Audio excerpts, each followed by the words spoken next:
this is Paul. I'm just sitting here, folks, sitting here on the side of the road, wondering if anybody's going to enforce my civil rights today. Oh, I sent some emails about issuing court orders where I was not given any due process.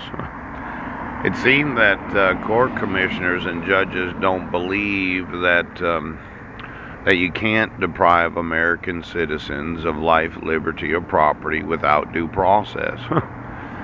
Now, I sent about 2 million emails, and I haven't gotten any phone calls, and I didn't get any emails. Now, I thought I had explained that in 2011, when you issued a protection order, yes, I wasn't a resident of Washington State. And then you served me on Guam, international territory. And it was an illegal service, a wrongful execution of service. Ooch. But then you arrested me in 2012 for violating the fraudulent protection order for the allegation of violating it 24 days before when I had called the Domestic Violence Advocacy Charity in Clallam County. Yes. To see if they got in the documentation that I did the 7 hours of parenting classes because Heidi abducted my sons. Ooch. Now, I've mentioned this before that your refusal is really starting to upset me considering the number of years that I've communicated about why it is that you have to protect the due process rights of citizens. Now, this morning I'm a little concerned because I haven't combed my hair. Oh. See, I had a little sleep apnea last night, and as much as I am very, very appreciative of having the availability of sleeping inside, I got to thinking about certain gases. Did you know that people, human beings, they breathe in oxygen and they exhale carbon dioxide? Yes. And I had seen a truck drive by that, well, they deliver oxygen for those that have sleep apnea. They have breathing machines, CPAP machines. Yes.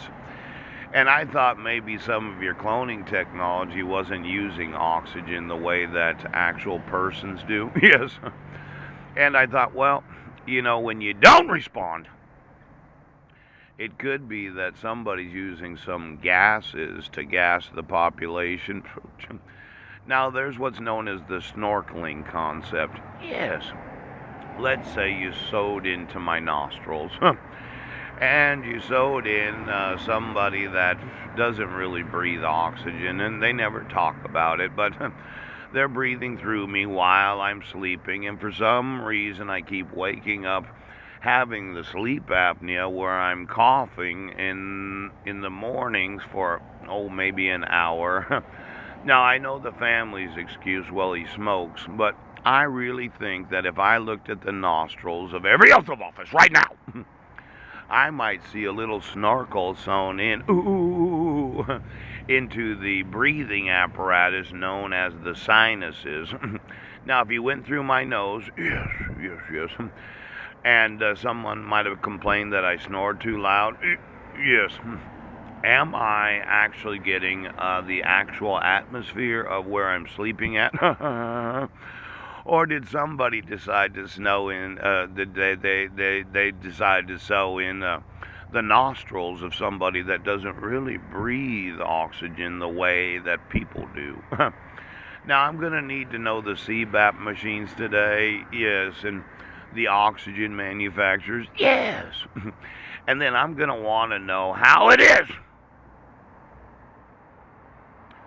that I have to sleep in an emergency location because I haven't been able to get the police or the sheriffs to realize that when you got a little snorkel sewn into the nose, well, it could be Deputy Fish doesn't really breathe oxygen the way that people do.